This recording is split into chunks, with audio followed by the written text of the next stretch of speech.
¿Qué tal la primera semana teniendo que fichar en el Tajo? ¿Estáis todos bien? ¿No hay nadie herido? ¿Nadie ha salido dañado por la medida? Todo bien, todo correcto. Y yo que me alegro. Esto de tener que fichar es nuevo para algunos. Otros muchos llevamos años, quizá incluso toda nuestra vida laboral, fichando a la entrada, a la salida y en los descansos. Y os puedo asegurar que no duele. Para aquellos a los que la medida os ha pillado de nuevas, os comento algunas cosas que os interesan. El registro de inicio y fin de la jornada laboral no tiene por qué coincidir con la entrada o salida del centro de trabajo. El registro que se haya implantado en vuestra empresa tiene que cumplir una serie de requisitos. Coged papel y boli.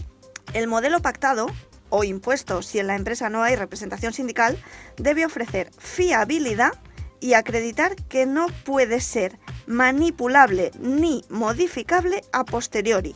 Esto significa que no sirven hojas de Excel sin proteger con contraseña, porque pueden ser modificadas a posteriori. Tampoco hojas en papel que se pueden sustituir porque no ofrecen fiabilidad, ni mucho menos, como he visto por ahí circulando en algún caso, en el que desde Recursos Humanos han distribuido al personal una hoja precompletada con los horarios de entrada y de salida ya puestos para que los empleados solo tengan que firmar. No, lo siento, esto no sirve. Tampoco vale bajar a fichar y volver al puesto de trabajo a seguir trabajando, algo que si se hiciera con el conocimiento de la persona responsable de prevención de riesgos laborales se le podría caer el pelo. Se deben conservar los registros durante 4 años. Debe estar a disposición de trabajadores, representantes sindicales y de la Inspección de Trabajo. Las multas por incumplir la ley van desde los 625 a los más de 6.000 euros en casos graves. Y la denuncia a la Inspección de Trabajo es anónima. Sobre las multas, no se van a aplicar de momento a las empresas que acrediten que están negociando con el comité de empresa el método a implantar. Y os recuerdo que en derecho laboral es la empresa quien tiene que demostrar su inocencia. ¿Por qué se implanta?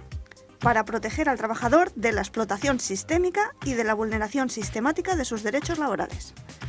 Ya expliqué en otro vídeo que existen básicamente 2 modelos económicos dentro del sistema capitalista, con muchos matices, el neoliberal y el socialdemócrata. Pues esto va un poco de lo mismo, existen 2 formas de concebir al trabajador en el mercado de trabajo. La visión conservadora contempla al trabajador como un vago que se escaquea siempre que puede, que hace lo mínimo y que recibe de la empresa más de lo que aporta, y por eso el salario mínimo no debería ni existir. Pero el empleado, que es realmente bueno, puede negociar en pie de igualdad con la empresa sin necesidad de sindicatos, convenios, estatuto de los trabajadores o negociación colectiva, que tampoco deberían existir porque perjudican a los buenos, como tú, y protegen a los malos trabajadores, que son la mayoría, pero siempre son los demás. En cambio, la visión socialdemócrata contempla al trabajador como un actor que cumple su parte del pacto entre él y la empresa.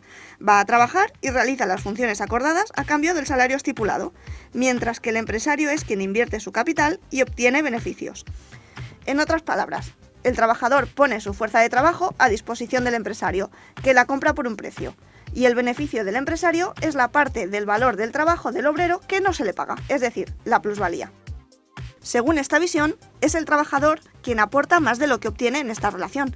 Las empresas no son ONGs y los empresarios no ponen dinero de su bolsillo para mantener a trabajadores si no les resultará rentable.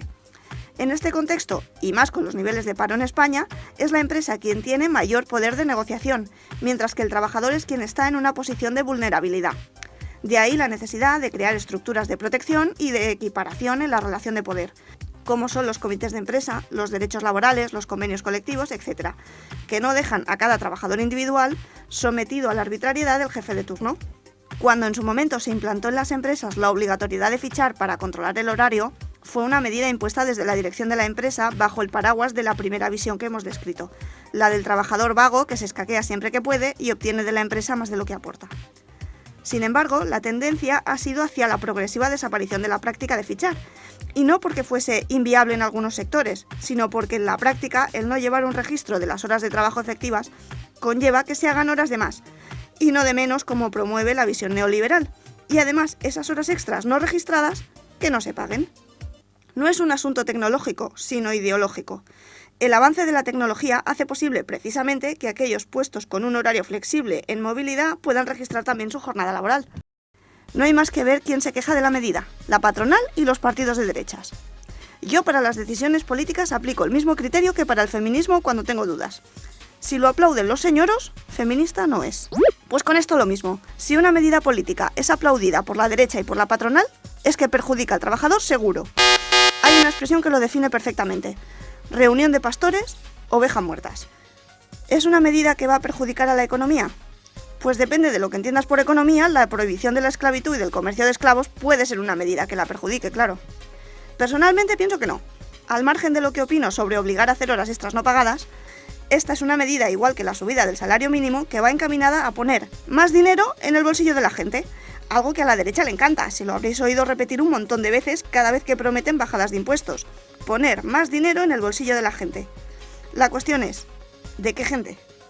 Las bajadas de impuestos que proponen PP, Ciudadanos y Vox consisten en bajar el IRPF, el impuesto sobre el patrimonio, el de sociedades, el de sucesiones que ya tiene una gran parte exenta para herederos directos. En otras palabras, las bajadas de impuestos que propone la derecha buscan poner más dinero en el bolsillo de los ricos. Mientras que la subida del salario mínimo y contabilizar las horas de la jornada efectiva, si se transforman en pagar las horas extras que estaban ocultas o en contratar a más gente para esos turnos que se están cubriendo a costa del tiempo no pagado, serán ambas medidas encaminadas a poner más dinero en el bolsillo de la gente, pero de la gente de rentas más bajas. En España, cada semana se trabajan 3 millones de horas extras que sí se pagan, pero se trabajan 2,6 millones de horas extras impagadas. 2,6 millones de horas extras que los trabajadores prestan, pero los empresarios no retribuyen. 2,6 millones de horas extras impagadas cada semana. El coste medio de la hora en España es de 20 euros por hora, por 52 semanas al año. De lo que estamos hablando es de la monstruosa cantidad de 2.700 millones de euros al año. Son 2.700 millones que los trabajadores prestan como servicios, pero no cobran. Las dos teorías se sustentan en una misma idea. Más dinero en el bolsillo de la gente se transforma en más consumo, dinamiza la economía y el Estado recauda más sin tener que subir los impuestos. Y tiene lógica, pero la vía que propone la derecha para alcanzar ese resultado tiene un problema y un aspecto perverso. El aspecto perverso es que rebaja los impuestos directos como el IRPF, que son progresivos, beneficiando a quienes ya más tienen, y fía el incremento de la recaudación a los impuestos indirectos y regresivos como el IVA, que perjudican más a las rentas más bajas. Y el problema consiste en que no hay evidencia empírica de que más dinero en el bolsillo de quien ya tiene sus necesidades de consumo más que cubiertas se vaya a destinar a más consumo. Más dinero en el bolsillo de los ricos no implica que vayan a consumir más kilos de caviar o más botellas de champán francés. Y si aumentaran realmente las importaciones de esos productos perjudicaría al PIB y a la balanza de pagos, pero ese es otro tema. No se van a comprar más yates, ni más coches de lujo, ni se van a alojar en hoteles de más estrellas, ni les van a subir el sueldo a la plantilla de sus empresas si pueden evitarlo. Más dinero en el bolsillo de los ricos va directamente al ahorro. En cambio, más dinero en el bolsillo de quien cobra el salario mínimo, de quien no puede ahorrar porque a duras penas llega a final de mes, de quien comparte piso porque no puede permitirse vivir solo, más dinero en el bolsillo de los pobres sí se traduce en más consumo.